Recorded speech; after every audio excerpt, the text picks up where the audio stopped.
This is Tim Bryce with my column entitled, Why We Get Peeved. I was recently talking to a friend who was commenting on some of my pet peeves, many of which he could relate to. Inevitably, he asked me why the world was so screwed up today. I thought about this for quite some time afterwards and believe I finally have an answer. It has always been screwed up. We simply weren't paying attention. Let me explain. As we enter the workforce, usually in our 20s, we're full of vim and vigor. We tend to tackle assignments brashly. Some would say recklessly or impetuously. Because we want to make a name for ourselves, we tend to knock down obstacles in order to reach our goals and be rewarded. What we lack in knowledge and experience, we make up for in sheer energy.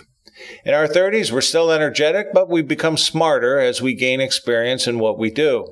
As we enter our 40s, we tend to slow down a bit, but think of ourselves at the top of our game. In our 50s, we've become fully experienced in our profession and life, and from this, we become acutely aware of our limitations.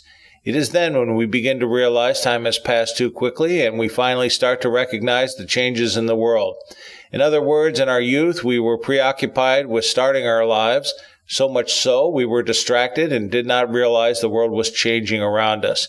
As we get older, we slow down and suddenly become cognizant of the changes and ask why things aren't the same as they used to be in our youth. Our world is a big and complicated place, so big it is impossible to stay on top of all of the changes going on around us, even in spite of the 24/7 news media. Changes come at us from many directions: politics, science and technology, the arts, competition, fashion, customs, public opinion, social issues, international affairs, and a wide range of changing laws, rules, and regulations.